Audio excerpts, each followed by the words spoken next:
Buenos días a toda la nación que nos mira. Esto es Panorama Económico, información para cambiar tu vida. Y para nosotros es, como siempre, un inmenso placer que hoy, 27 de febrero, Día de la Independencia Nacional, estén con nosotros compartiendo este contenido para ayudarles a cambiar su vida a través de propuestas y debates económicos que nos permitan entender mejor la realidad económica nacional e internacional.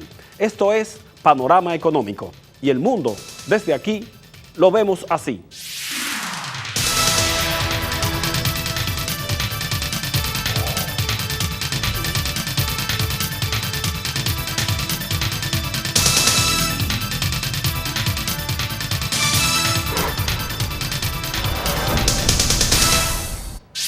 Muy buenos días. Yocasta Serrán con ustedes en las noticias claves de la semana. Otra explosión de una envasadora de gas propano en el municipio San José de las Matas, provincia de Santiago.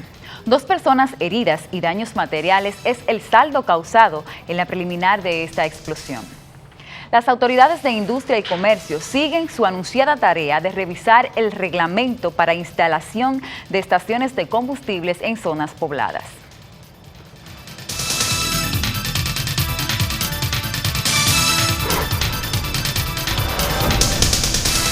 La Dirección General de Impuestos Internos informó que la próxima semana vence el plazo para que las personas asalariadas, profesionales liberales y trabajadores independientes puedan declarar sus gastos educativos y recibir en marzo un reembolso en efectivo.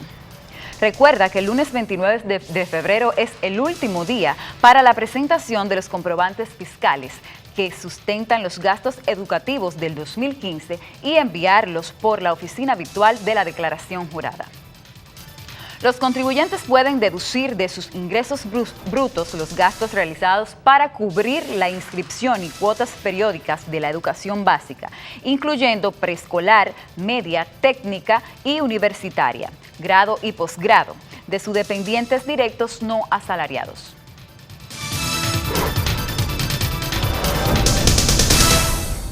La Corporación Dominicana de Empresas Eléctricas Estatales informó que el 80% de los equipos para construir las plantas Punta Catalina ya están en el país. Esto representa un avance importante en el programa de ejecución de las obras, estimadas en un costo superior a los $2.000 millones. La construcción de las 2 unidades de generación de energía se ha visto afectada por los problemas legales que afecta a la constructora Odebrecht, cuyo presidente mundial está preso en Brasil, acusado de pertenecer a una poderosa mafia de sobornos y corrupción.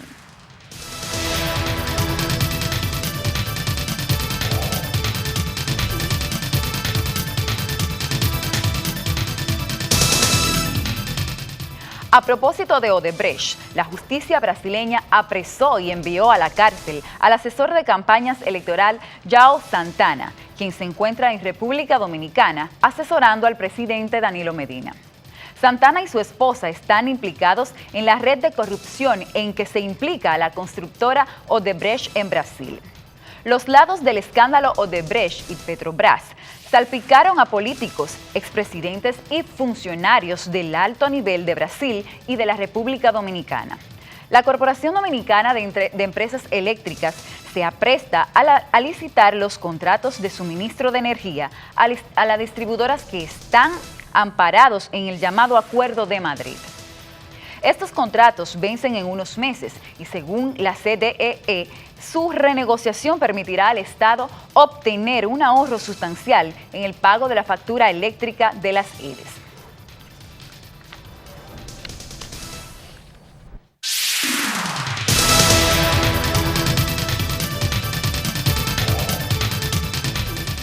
La CDEE también trabaja en las licitaciones para mantenimiento y suministro de carbón mineral para las 2 plantas de Punta Catalina.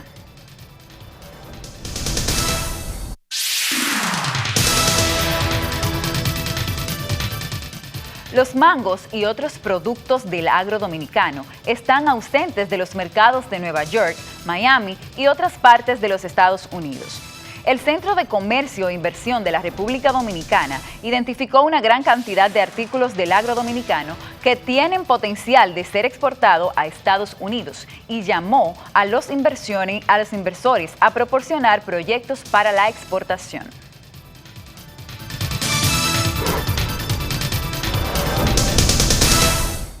La Junta de Aviación Civil aprobó la expedición de permisos de operaciones para las aerolíneas Aerovías de México S.A. y Aeroliteral para explotar la ruta Ciudad de México-Santo Domingo. Los vuelos serían semanales con una proyección de mover 100,000 pasajeros al año. Las aerolíneas estiman iniciar sus operaciones regulares a finales de marzo del 2016.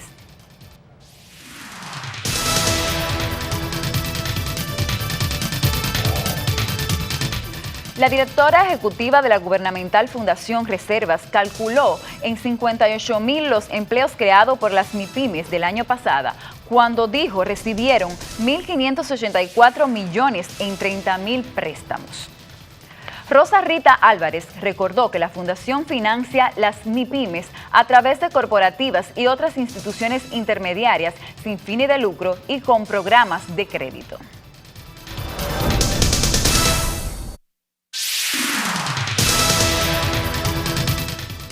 El presidente del Consejo Nacional de la Empresa Privada afirmó que el pacto eléctrico será firmado después de las elecciones, porque en estos momentos no hay condiciones.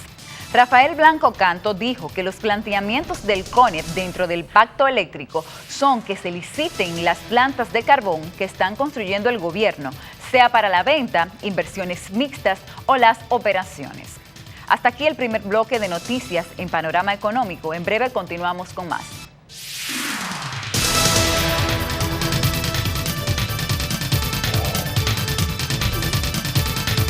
Encontrar materiales eléctricos de calidad era una verdadera odisea. Ya no. Green Cables tiene el almacén de equipos y materiales eléctricos más grandes del Caribe, homologados por las distribuidoras y la CDEE. Precios especiales para contratistas y distribuidores.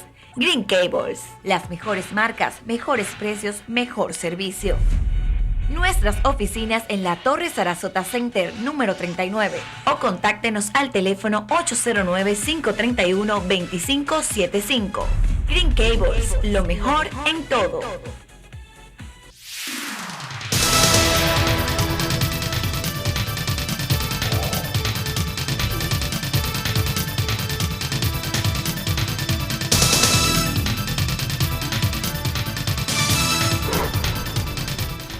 Qué bueno que están ahí con Panorama Económico.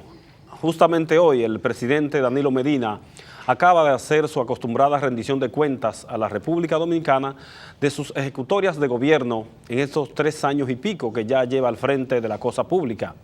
Hay que decir que en este momento nosotros estamos acompañados aquí justamente de Radamés García, el economista de la ciudad de Santiago, con el que siempre tenemos el privilegio de conectar cada semana para hacer nuestro acostumbrado contacto con la región del Cibao. Vamos a dar la bienvenida a Radamés García, con quien vamos a hacer el programa desde los estudios en el día de hoy, y continuaremos, como le decía entonces, hablando un poquito de lo que es la rendición de cuentas que hace el presidente de la República cada 27 de febrero frente a la Asamblea Nacional, y después pasaremos a otros temas importantes aquí en Panorama Económico. Bienvenido, Radamés. Sí, como no, un saludo cordial a ti y a los amigos y amigas televidentes. Hoy, en este sábado, 27 de febrero, Día de la Independencia Nacional, un día muy importante para la historia de la República Dominicana.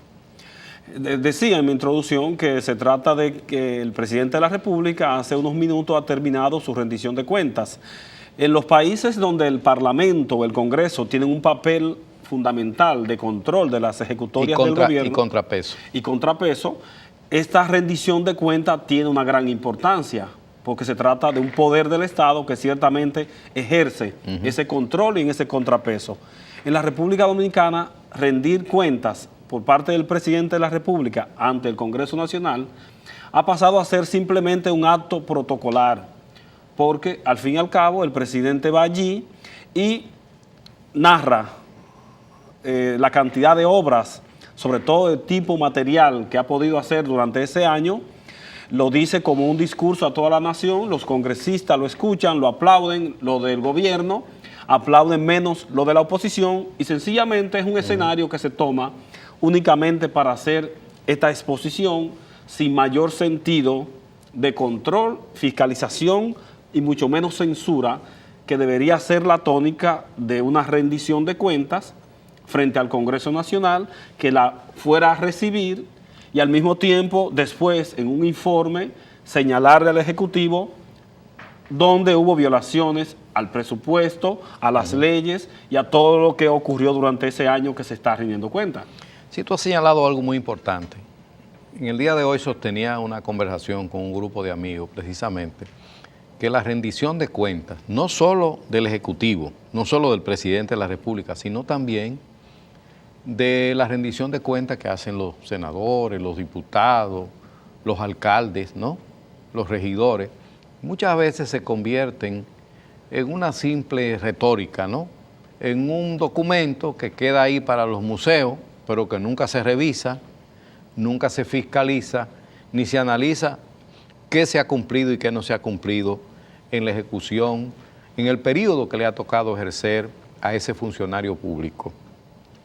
Por eso la democracia no solo debe tener el elemento de la elección, sino también debe tener el elemento de la revocación. Observa que en esta fiscalización y revocación. Y revocación. En esta Constitución del 2010, el tema revocación no está por ningún lado. Fue excluido. Fue excluido. E incluso algunos de los juristas que participaron inicialmente en la redacción de la Constitución del 2010 querían introducir la figura de la revocación, pero se le teme, como el diablo a la cruz, por supuesto, a ese tema de la revocación porque evidentemente eso tiene consecuencias políticas para los funcionarios públicos. Entonces, en este caso, pues, la rendición de cuentas es muy importante, ¿verdad? Es bueno que todos los funcionarios lo hagan, pero también deberían ser analizados, en este caso, por el Congreso Nacional. Sabemos que tenemos un Congreso oficialista, que no se ha dedicado a ser un elemento de contrapeso, no se ha dedicado a ser un elemento de fiscalización, sino que más bien se ha dedicado a aprobar leyes fundamentalmente que le interesan al Ejecutivo. Por eso opera como un sello gomígrafo en la mayoría de los casos, entonces no tiene mucho sentido el de rendir cuentas a quien no te le está pidiendo, claro, ni te va a sancionar o censurar porque tú no hayas cumplido la tarea como ejecutivo. La separación de los poderes públicos es un elemento básico de la democracia. No solo la separación de los legisladores del Poder Ejecutivo, sino también de la justicia. Y sabemos que en este país, en este momento, no tenemos una justicia independiente. De manera que, pero de todas maneras, es importante que se haga la rendición de cuentas, ¿verdad? Y que todos los funcionarios públicos la realicen. Entonces, nosotros somos los que tenemos que vigilar, en este caso los ciudadanos, porque no hay ninguna instancia que se dedica a analizarla, a estudiarla porque la rendición de cuentas debería tener también consecuencias. Por supuesto, debería tener consecuencias, claro. Pero hay otro elemento fundamental en esto, y es qué dice el presidente de la República cuando va a esa rendición de cuentas. Esencialmente, comienza a enumerar las obras de tipo material, las escuelas, los hospitales, las carreteras construidas durante ese año, y casi nunca hace una proyección de tipo fundamental de cuál es su visión de gobierno, de lo que piensa hacer. Entonces se queda en esa rendición de cuentas que es un ejercicio retórico sin mayores consecuencias. Pero ¿qué ocurre? En este caso específico que nos toca, estamos hablando de evaluar, y es lo que vamos a hacer ahora, cuál ha sido la ejecutoria del presidente Danilo Medina en estos casi 4 años, entre 3 años y pico, en materia económica, que es el sentir de este programa. Tenemos, por ejemplo, que el gobierno exhibe una cantidad de logros en materia económica, pero al mismo tiempo la gente de la calle, la gente de a pie, tiene sus reservas o protesta porque sencillamente no siente, como lo siente el gobierno y sus funcionarios y parte del sector empresarial, que eso es así. Vamos a empezar, por ejemplo, con el crecimiento económico. Un 7%. Un 7%, pero la gente dice, ¿dónde está el y una inflación relativamente baja, de apenas 2.5, 2.8. Muy poca inflación. 2.8. Muy poca inflación para un crecimiento de 7%, Sí. que ahí hay una contradicción. Sí. Pero muy bien. La gente dice, eso crecimos un 7%, ¿dónde está lo que me toca? Porque la gente sigue Sí. en igualdad de condiciones, pasando los mismos trabajos, con un salario de miseria, con los productos de la canasta básica todavía todos los días más caros, los servicios básicos todos los días más caros, los colegios todo más caro. Entonces la gente dice, ¿de qué me sirve ese crecimiento? Es ahí donde entonces nos detenemos en este primer punto y decimos, ok, ¿cuál es la acción ejecutada por el presidente Danilo Medina en estos 3 años y medio que han dado como resultado una política económica que pudiéramos decir que ha mejorado o no las condiciones de vida de la gente en sentido general? Ese es el primer punto de partida, porque si usted rinde cuenta y acumulamos esas 3 rendiciones de cuenta, entonces vamos a evaluar cuál ha sido la ejecutoria. En materia económica, el crecimiento económico, la estabilidad cambiaria y El empleo. El empleo. El Te empleo. voy a mencionar el tema del empleo para darte la oportunidad. Un elemento central de la campaña de Danilo Medina fue que él iba a crear 400,000 empleos en 4 años. Y ya está anunciando el gobierno que tiene cerca de 400,000 empleos creados. Pero vamos a analizar qué tipo de empleo se ha creado, porque ciertamente vamos a tomar los números del propio Estado, del propio gobierno para analizar este aspecto. ¿De qué empleos estamos hablando? Estamos hablando de empleos informales. Sí. De empleos creados a partir de la construcción de escuelas. Estamos hablando de albañiles, maestros constructores, obreros de la construcción, carpinteros, etcétera, etcétera. Esos son empleos informales y temporales. Empleos en el gobierno. Es En- decir, en el Estado. el mayor crecimiento de empleo Fue en el Estado. que hemos tenido en los últimos 11 años, del 2004 hacia acá, ha sido en el gobierno. Tenemos actualmente casi 700,000 empleos en todo el Estado, ¿no? Por eso. O sea, incluye el Ejecutivo y la La demás, descentralizada, sí. y la demás instancia Claro. del Estado. Eso no puede ser. Es decir, no puede haber tantos burócratas en este país, ¿verdad?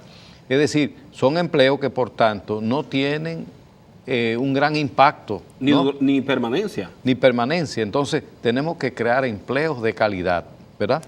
Cierto, se han creado una determinada cantidad de empleos. El gobierno habla de cerca de 400,000. Cerca de 400,000. Pero, en realidad, en los 4 años, al mercado de trabajo acceden más de 400,000, de manera que no se reduce el desempleo, sino que el desempleo sigue creciendo. el desempleo porque sigue más sigue o menos ingresando más jóvenes. más o menos igual.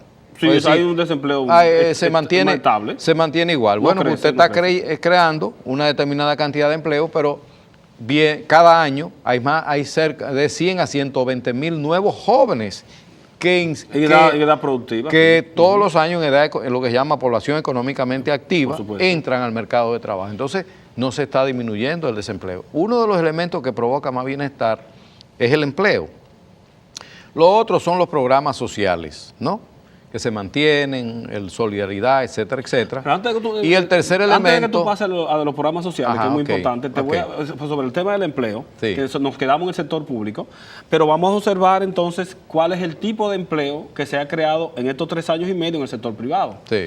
Empleos de mala calidad, Sí. de segunda, de tercera, de quinta, donde call center, tienditas de venta de celulares y así por el estilo. Salones de belleza. Salones de belleza, o sea, son actividades productivas, pero son empleos de poca calidad. Sí. Entonces, y lo que tú decías, tenemos un sector privado que no ha podido generar empleos. En estos casi 4 años, hagamos memoria, piense usted, ¿cuál fue la última industria que se creó en la República Dominicana? La que se anunció. ¿Alguien la recuerda? Sí. Yo recuerdo Incarna, que fue como industria, sí, en los últimos años, que todavía no lo he visto en el mercado, la industria de carne del Que está en La Vega. que está en La Vega, esa fue la industria. Pero lo otro estamos hablando de que la gente inaugura una tienda de celulares, un call center y ese tipo de cosas. Sí. No, exacto. Es decir, estamos de acuerdo, los empleos de baja calidad. El hecho de que en el mercado accede una cantidad de personas, población económicamente activa, aumenta el empleo de baja calidad, pero no se disminuye el desempleo, porque los que entran al mercado de trabajo más o menos superan ligeramente, casi igual, pero superan ligeramente a los empleos. Entonces hay que crear más empleo de los que entran al mercado de trabajo. Para poder absorber esa masa que está desempleada. En segundo lugar, los programas sociales. Y en tercer lugar, los salarios. Los salarios en la República Dominicana, yo creo que hay un consenso, y ya recordamos esa intervención que para muchos fue inaudita del gobernador del Banco Central, donde él se queja de que tenemos salarios muy bajos y que la capacidad de compra de los salarios nuestros son de principios de la década de los 90, del año 91. Sí, todavía estamos con esos salarios. Es decir, estamos en eso, es decir, evidentemente salarios muy bajos, de baja calidad y muy bajos, ¿no? De manera que hay una situación, nosotros tenemos que evolucionar a un modelo económico que sea más productivo, que haya mayor innovación tecnológica y que cree empleo de más calidad y que al mismo tiempo podamos exportar agregándole valor, exportaciones con valor, ¿verdad? Ese es un reto que tiene pendiente la economía dominicana en los próximos años, no importa el gobierno que acceda a la presidencia. Y conectando con eso que dices y la rendición de cuentas del presidente de la República, tenemos entonces que decir cuáles son esos planes para los próximos 4 años si la población decidiera que el presidente Danilo Medina continúe en el poder. Ahí, por ejemplo, el Centro de Promoción de Inversiones ha revelado un estudio donde nos dice por qué y qué no está entrando al mercado de los Estados Unidos, sobre todo refiriéndose a los productos del agro que tienen el potencial para hacerlo, pero que por falta de una política y de acciones concretas del Estado dominicano y del sector privado no estamos exportando a los Estados Unidos. Entonces, ellos mediante ese estudio han identificado esos productos y hacen una comparación con Centroamérica. Él está hablando de el ají, Monroe, está hablando de la lechosa, está hablando del mango, el aguacate, todos esos productos que en Estados Unidos, cuando tú vas a un supermercado, a una bodega, tú te encuentras con un paquetito de fruta picada, lo vas a coger creyendo que está en la República Dominicana, que te va a costar... Son de Costa Rica. No, que te va a costar, qué sé yo, medio dólar. Resulta que te cuesta $5 ese platito de fruta. Pero resulta también que, como tú dices, es de Centroamérica. Y tú comienzas a buscar un mango dominicano, un plátano dominicano, un aguacate dominicano y no lo encuentras en esas tiendas en los Estados Unidos. Cuando tenemos todo el potencial. Entonces, si el pueblo quiere, por su voto, que Danilo Medina continúe en la presidencia de la República, entonces hay que ver cuál es la propuesta que tiene en materia económica para comenzar con el sector privado a aprovechar mediante políticas efectivas esas oportunidades. Y que la gente que hoy no tiene otro camino que abrir un salón de belleza o una tienda para vender celulares usados la mayoría de las veces, pueda dedicarse a producir en condiciones favorables para generar empleo de calidad y generar ingresos en divisas, sobre todo. No, y ya se ha demostrado, todos los estudios dicen que tenemos ventajas comparativas en relación a frutas y vegetales. Primero porque tenemos una diversidad de microclimas, ¿no? Y además porque estamos muy cerca del principal mercado, en este caso Estados Unidos, tenemos un tratado de libre comercio que deberíamos aprovechar determinados nichos del mercado en Estados Unidos, como hemos aprovechado con el banano en Europa, banano orgánico, que es un nicho que se ha aprovechado y sobre todo aprovechando también el acuerdo de asociación económica, el EPA, que es un acuerdo de libre comercio, pero también es algo más que un acuerdo de libre comercio. Es un poco más que el DR-CASTA. Claro, el DR-CASTA es un tratado de libre comercio mucho más completo que el acuerdo de asociación económica. Pero es evidente que tenemos que trabajar en esos renglones de vegetales y frutales donde la República Dominicana tiene una ventaja comparativa y puede ser también competitivo. Es un reto que tenemos, producir y, por ejemplo, producir también para ese gran mercado de dominicanos que residen en Estados Unidos también, lo que se llama el mercado étnico, ¿no? Sí, el municipio más grande de la República Dominicana. Exactamente. Ya estamos hablando de que en Estados Unidos hay más de 2 millones de dominicanos. Sí, una legales. Legales. Sin contar los que están de manera ilegal. Y somos de los 5 países que estamos recibiendo más residencias de Estados Unidos. 50.000 residencias. Claro. Al año. Y sí, de manera que tenemos... Y en la cartera de visas también estamos recibiendo una gran cantidad. Sí. Una gran cantidad.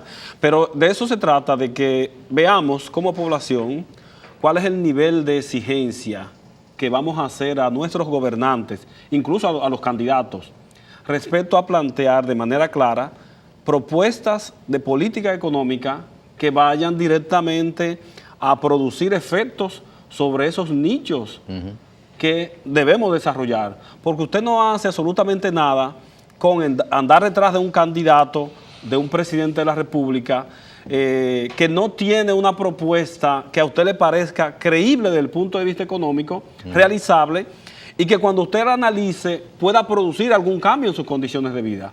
Sí. Esa es la esencia de la participación política electoral, que usted entienda que ese candidato, ese presidente tiene una propuesta para mejorar sus condiciones de vida. Y una vez es presidente de la República, entonces usted tiene que exigirle una ejecutoria de calidad, porque, Radamés, lo que nos ha ocurrido históricamente en la República Dominicana es que la población electoral le firma un cheque en blanco a los candidatos. Y lo elige presidente de la República con un cheque en blanco. Sí. Entonces, cuando usted le entrega un cheque en blanco a alguien, a los síndicos, a los regidores, diputados, senadores, presidente de la República, llegan con un cheque en blanco. Una vez se juramentan, ya ellos no se acuerdan de nada de lo que dijeron ni prometieron. Se independizan de los electores. Sencillamente, hay una autonomía total de los electores. Ellos hacen lo que les da la gana. Exactamente. Entonces, no hay un seguimiento, una política económica correcta, porque la población no se empodera y tiene los mecanismos constitucionales necesarios para revocar un mandato. Sí. Entonces, si usted no cumple, no hay nada que hacer contra usted, sino esperar las próximas elecciones. Y en las próximas elecciones vuelvo y le firmo otro cheque en blanco a otro, y así nos hemos pasado ya, ¿cuántos años? Desde la independencia nacional. Tema del que hablaremos un poquito más adelante después de esta pausa. Manténgase con nosotros.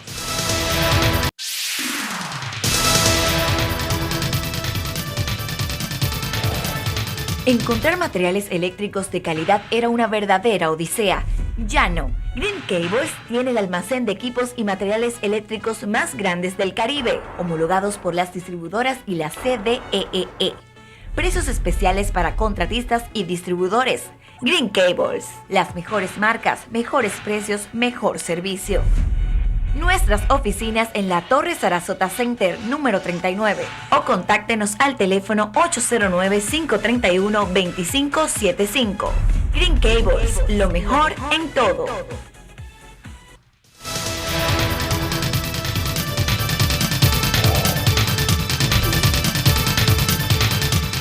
Continuando con las noticias ahora en el ámbito internacional, iniciamos con Perú, donde el gobierno rechazó presuntas vinculaciones del presidente peruano Ollanta Humala con supuestos pagos realizados por la empresa Odebrecht, que opera en Perú y que es investigada por actos ilícitos en Brasil. La Secretaría de Prensa de la Presidencia informó que el embajador de Brasil en Perú, Marcos Raposo López, fue convocado a Palacio de Gobierno por el propio Humala para expresar su rechazo a tales afirmaciones y solicitar información oficial sobre el particular. Según un informe de la Policía Federal de Brasil, Humala fue vinculado en el caso a raíz del análisis de una hoja de cálculo incautada a la administradora María Lucía Guimares Tavares, quien mantiene una relación laboral con Odebrecht desde enero del 2006 y que, de acuerdo con la policía, ayudaba al presidente de Odebrecht, Marcelo, en sus prácticas criminales.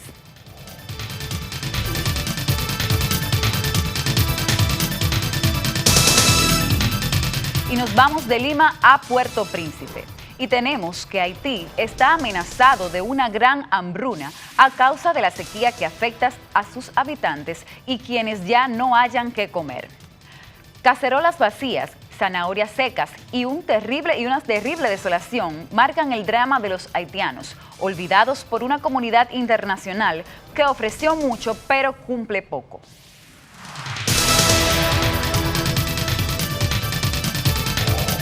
Pasamos a Washington. El número de estadounidenses que se solicitaron asistencia pública por el desempleo aumentó la semana pasada, aunque se mantuvo todavía en un nivel bajo. El Departamento del Trabajo informó que las solicitudes aumentaron en 10.000 a una cifra ajustada de 272.000. El Departamento del Trabajo informó que las solicitudes aumentaron en 10.000 a una cifra ajustada de 272.000. El número de estadounidenses que recibieron beneficios por desempleo se redujo a 4.9% en el último año a 2.25 millones.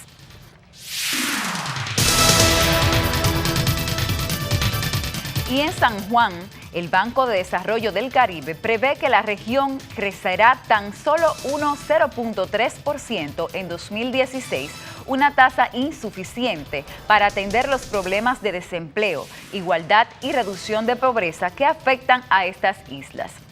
En su más reciente informe explica que la economía regional se verá afectada este año por la desaceleración de China, la caída en el precio del petróleo, la bajada en los precios de las materias primas y la caída de las exportaciones.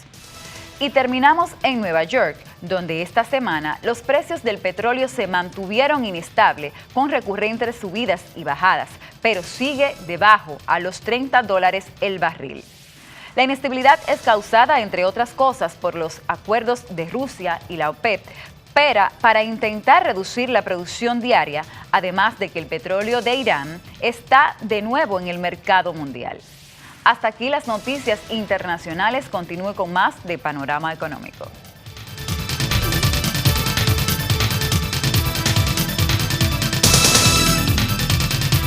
Y para opinar sobre estas y otras informaciones, le invitamos a que nos sigan en nuestras redes sociales, Facebook, Instagram y Twitter.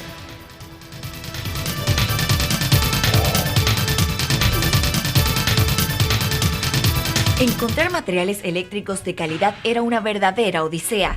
Ya no. Green Cables tiene el almacén de equipos y materiales eléctricos más grandes del Caribe, homologados por las distribuidoras y la CDEE. Precios especiales para contratistas y distribuidores. Green Cables. Las mejores marcas, mejores precios, mejor servicio. Nuestras oficinas en la Torre Sarasota Center, número 39. O contáctenos al teléfono 809-531-2575. Green Cables, lo mejor en todo.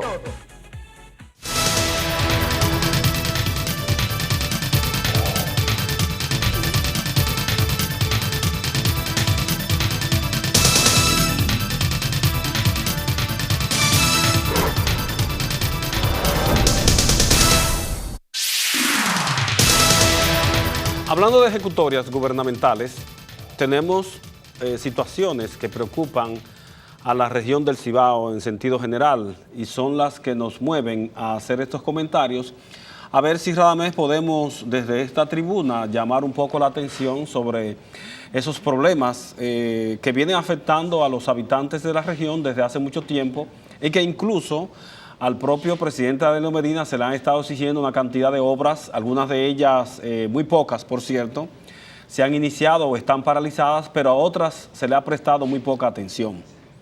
Bueno, hay una serie de obras de infraestructura que son muy importantes para el desarrollo del Cibao. Particularmente hay una obra que se está demandando hace más de 30 años, que es la carretera Santiago-Puerto Plata.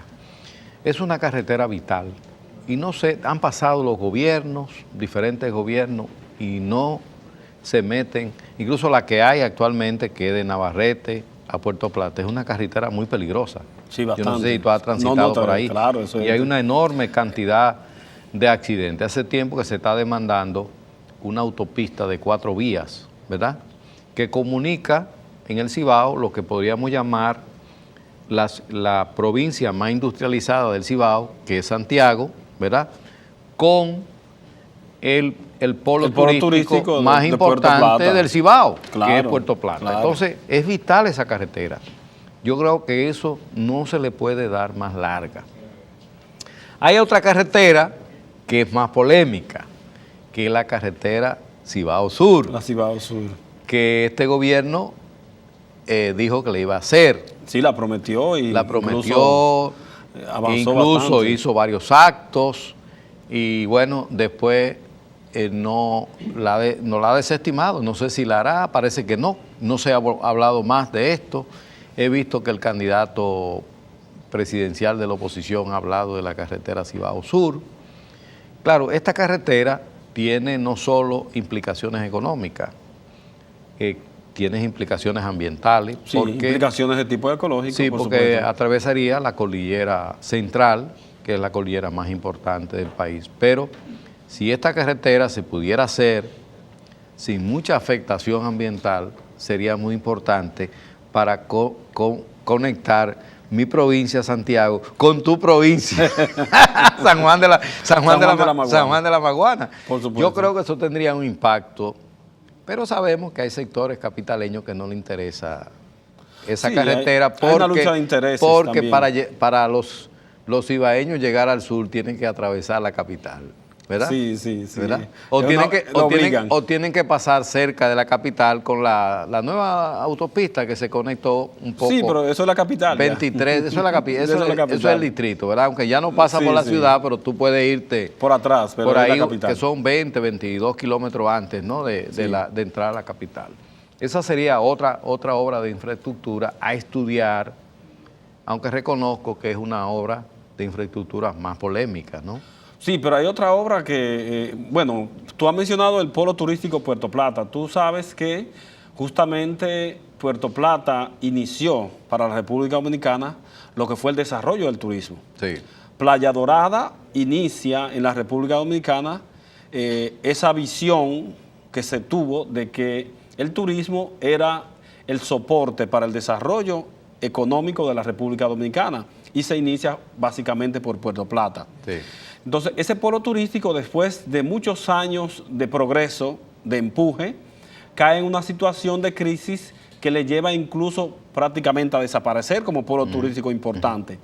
Estamos hablando de que la situación de la infraestructura en Puerto Plata, la falta de carreteras, de plantas de tratamiento, de servicios básicos de calidad, llevan a la ruina al polo turístico de Puerto Plata. Y en este momento, todavía los hoteleros, los sectores productivos y sociales de Puerto Plata están en una lucha constante para lograr que el gobierno, el Estado, de manera real y efectiva, asuma desarrollar el polo turístico de Puerto Plata. Y ha habido algunos amagos, recuperación tímida. Ha habido alguna recuperación en los últimos 2 años. Exacto. Pero todavía no la que hubo en la década de los 80, por ejemplo. Por supuesto. Entonces, bastante tímida porque Puerto Plata necesita, por ejemplo, una carretera o una avenida de circunvalación, que es un proyecto que se tiene asumido por la comunidad de Puerto Plata, sobre todo los grupos sociales y la Asociación de Desarrollo de Puerto Plata, que es una avenida que desecharía el gran tránsito por el centro de Cabarete, Puerto Plata, y lo mandaría por las orillas para que el polo turístico pueda desarrollarse más. Pero esa carretera no ha habido forma de que se haga. Sí. Y a pesar de que el gobierno, a través de la UISOE, lo ha prometido, incluso están los estudios, pero esa carretera no se ha hecho. Y lo que tú mencionabas, la carretera principal, Santiago-Puerto Plata. Pero tampoco se ha resuelto el problema de la planta de tratamiento de aguas residuales para que la hotelería de Puerto Plata pueda funcionar adecuadamente sin contaminar la principal fuente o el principal atractivo que tiene Puerto Plata, que son sus playas. Entonces, si la actividad hotelera genera contaminación a la playa, que fue uno de los factores que mató el turismo en Puerto Plata, si eso no se resuelve, decirle a los hoteleros, a la comunidad puertoplateña que va a haber un renacimiento del turismo en Puerto Plata, es hablarle mentira, es engañar a la gente de manera descarada. Bueno, el segundo polo turístico del Cibao, sin lugar a duda, es Samaná. Samaná es una ciudad que tiene un gran atractivo turístico, ¿verdad? Con muchas playas, pero no solo turismo de playa, ahí se puede desarrollar en Samaná ecoturismo, Sí, turismo de montaña, en fin, una diversidad de formas del turismo. Pero Samaná necesita una recuperación. La ciudad de Samaná yo estuve recientemente, está arrabalizada, Fran Rosario. Es decir, tú entras a la ciudad de Samaná y realmente tú no crees que es una ciudad con el enorme potencial turístico que hay. Se ha descuidado, es una ciudad que luce Eso tiene, descuidada, ¿no? digamos, 40 años que no ha cambiado como una fotografía. Todo día. La entrada de Samaná es una entrada que da pena, como está la mayoría de los pueblos de la República Dominicana, que tú vas y 40 años después tú crees que el tiempo no ha pasado, pero Samaná, que es un centro turístico de la República Dominicana, también está abandonada porque no hay inversión. El puerto de Samaná no ha sido atendido. De Samaná, ¿qué se sabe? Las terrenas de la provincia, las terrenas. Que para mí es para mí la terrena es una de las ciudades de más ambiente turístico. De que tú entras a la terrena, es turismo total, en todas partes. Sí, las calles, es como cuando tú llegas a la zona colonial. Aquí, la zona colonial de la capital, tú sabes que llegaste a la zona colonial y que de ahí para adelante se bebe y se disfruta. Cultura de todo, esa es la zona colonial. Cuando llegaste a las terrenas, tú llegaste al turismo. Desde que tú pisas la primera calle, está en una zona turística. Sí, otro aspecto, Frank, son los puertos del Cibao. Y los dos puertos más importantes son el puerto de Manzanillo y el puerto de Puerto Plata. Manzanillo es un puerto muy importante porque es el puerto de más calado, tiene un calado natural. Desde la época de la colonia, ¿verdad? Ese puerto de Manzanillo ha sido muy importante porque tiene una profundidad natural enorme, el puerto de Manzanillo. De manera que ahí se ha hablado de que ese puerto tiene que mantenerse, que tiene que recuperarse, fortalecerse, e incluso se ha hablado de la necesidad de una zona libre, ¿no? Porque también es una zona de fácil acceso a los mercados. Por ahí, por Manzanillo, se está produciendo la exportación fundamentalmente de banano. Gran parte de la exportación de banano de la línea noroeste. ¿Toda la exportación se está haciendo por el puerto de Manzanillo? Sí. Sobre todo el banano que se produce en la provincia de Valverde y Montecristi. Claro. Entonces, ese puerto, el proyecto La Cruz. Ese puerto necesita una recuperación especial, una atención especial y explorar la posibilidad de una zona libre en Manzanillo. Igual, la situación del puerto de Puerto Plata es peor, porque ese puerto se ha hecho muchos esfuerzos y realmente es un puerto que hoy está siendo subutilizado porque es un puerto que está en pésimas condiciones, ¿no? Entonces hay que recuperar el puerto de Puerto Plata también. Esos serían dos elementos. Y otra obra de infraestructura que se ha estado discutiendo mucho es el transporte de carga a través de una red ferroviaria. Es el famoso ferrocarril. Que venga desde Jaina hasta Manzanillo, ¿no? Y que sirva, que sea una red fundamentalmente de carga, ¿no? Sí, para contenedores. Para contenedor y para la exportación. Naturalmente que esto tiene que haber un estudio de costo-beneficio para ver si la inversión, que es muy grande, se justifica el costo enorme que tiene esto, la inversión grande, en relación a los beneficios, ¿no? Si los beneficios son superiores al costo que tendría la instalación de esta red ferroviaria para el transporte de contenedores. Y evidentemente que esto estaría muy asociado a la zona franca, ¿no? Y a la producción. A la producción agrícola y a la exportación en sentido general. Por supuesto, esa es una obra que se ha mencionado tantas veces y de manera real no existe oposición a que se construya, excepto los intereses que medran de manera soterrada y callada para que esto no se haga. ¿Por qué? Bueno, para usted trasladar una mercancía que viene por el puerto de Jaina hacia Santiago, usted tiene que pagar a un transportista 18 o 20 mil pesos.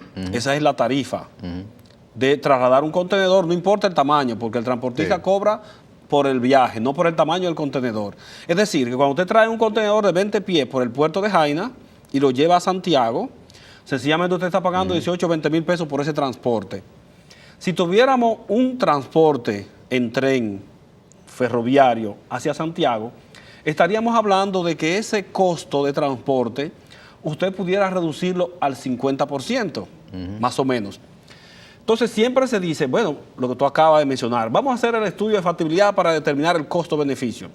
Si lo vemos así únicamente como un transporte de carga y vamos a manejar lo que tenemos actualmente, el flujo de importación que se mueve por el puerto de Jaina y que va hacia Santiago, los números no te dan.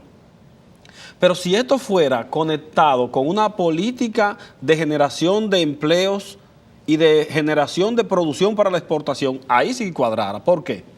Porque tú tienes un Cibao que puede convertirse en un gran exportador, sobre todo de estos productos que se están demandando en Estados Unidos y en Europa. Entonces, tú recibes un contenedor en el puerto de Jaina con una importación. Lo envía vía el ferrocarril hacia Santiago y la región norte, al puerto de Manzanillo. De ahí se distribuyen camiones hacia Santiago, San Francisco y todas las poblaciones de la región del Cibao. Pero ese contenedor debe regresar al puerto por el mismo ferrocarril. ¿Pero cómo? Cargado de productos agropecuarios para el mercado de Estados Unidos y de Europa.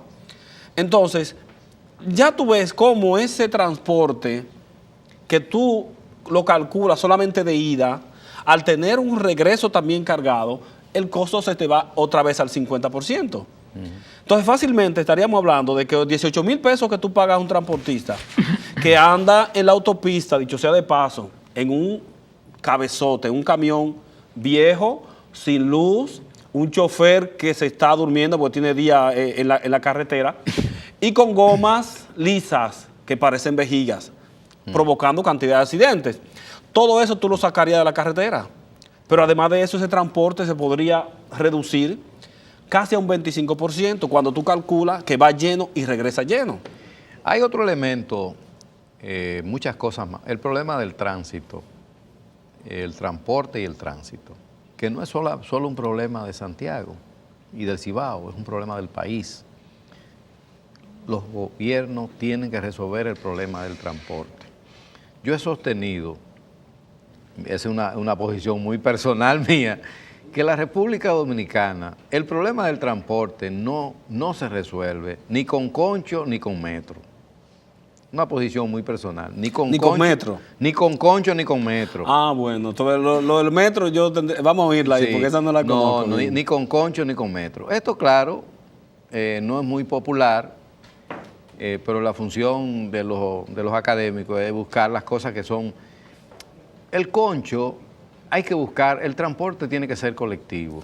Con lo del concho ya voy de acuerdo contigo. Eso no sirve. El transporte tiene que ser colectivo. Los estudios que se hicieron cuando se iba a analizar el problema del metro, lo que recomendaron los técnicos era un transporte colectivo a base de grandes autobuses.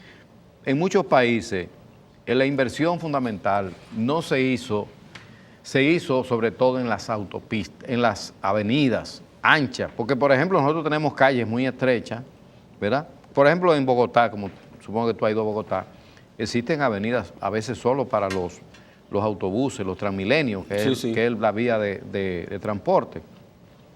Bogotá tiene 9 millones de habitantes y ahora que se está hablando de un metro, nosotros tenemos 3 millones de habitantes aquí en la capital. Y bueno, la teoría del Nueva York chiquito, que es una teoría que no se compadece con la realidad de nuestro país, pues nos impuso el metro. Nadie sabe cuánto. ¿Tú sabes cuánto se ha invertido en el metro? Ni lo vamos a saber nunca. Nunca se va a saber porque eso no ha habido la menor transparencia en la construcción del metro. ¿Cuál es el costo-beneficio? ¿Cuánto cuesta un pasajero del metro no a lo que manejan el metro? ¿Cuánto le cuesta al país, a nosotros? Al Estado, a los contribuyentes, que somos sí, mantener el ¿cuánto de subsidio hay que dar para que un pasajero se monte en el metro? Es decir, ¿era esa la solución al transporte? Bueno, ese es un aspecto.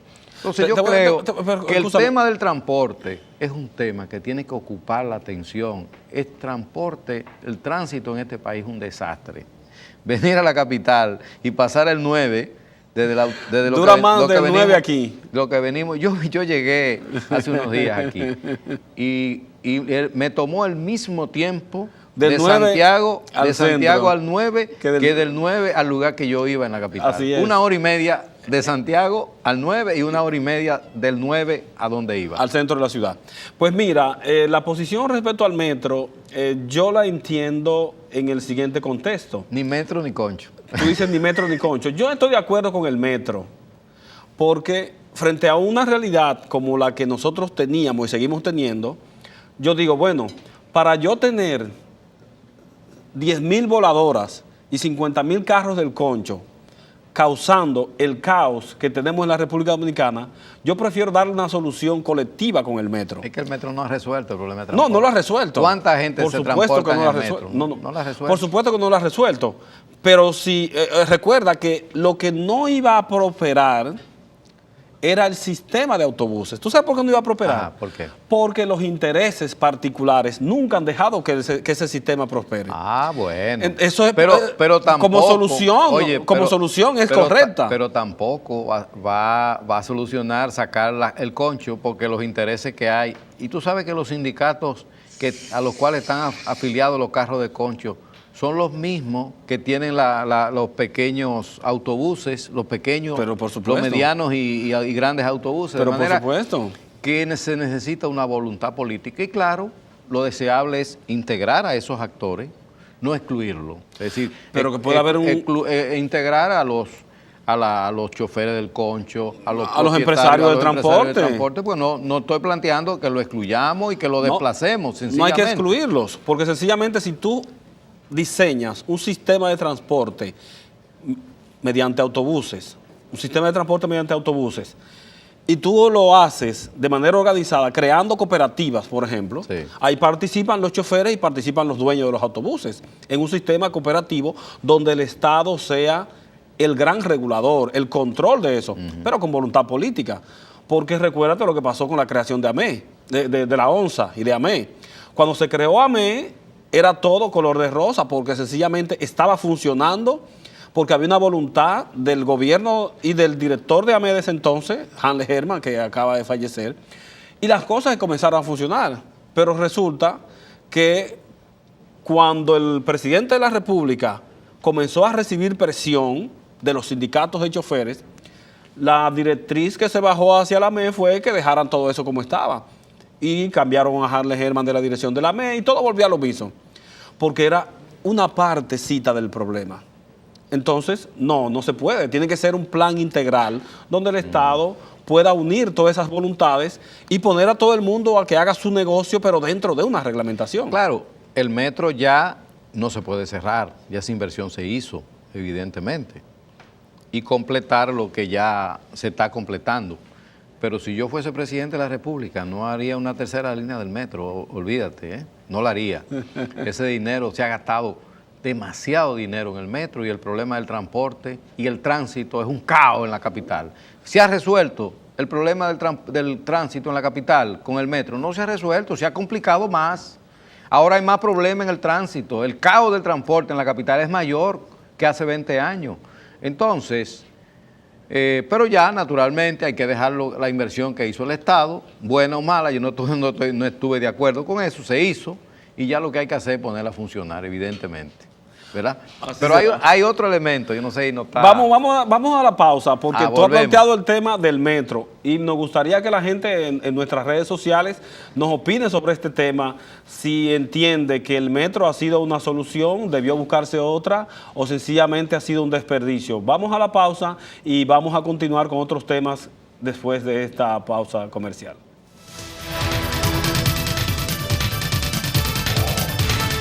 Encontrar materiales eléctricos de calidad era una verdadera odisea. Ya no. Green Cables tiene el almacén de equipos y materiales eléctricos más grandes del Caribe, homologados por las distribuidoras y la CDEE. Precios especiales para contratistas y distribuidores. Green Cables. Las mejores marcas, mejores precios, mejor servicio. Nuestras oficinas en la Torre Sarasota Center número 39 o contáctenos al teléfono 809-531-2575. Green Cables, lo mejor en todo.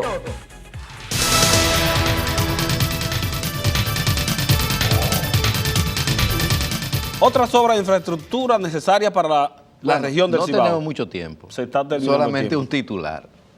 Hay que construir presas en la línea noroeste. En la línea noroeste hay muchas tierras, pero una zona muy árida. Se necesitan, hay que producir con canales de riego. De manera que en Guayubín y en toda la línea noroeste hay presas que permitan irrigar esa cantidad enorme de tierra que hay en esas 4 provincias de la línea noroeste. Hoy no tengo tiempo, es decir, los reservorios de agua, ¿verdad? son importantes para la producción agrícola. Ahí hay enormes posibilidades de desarrollo en la línea noroeste. Es así, si queremos destinar todas esas tierras a producir los alimentos para el consumo y la exportación, naturalmente tenemos que construir esas presas para poder contar con el agua.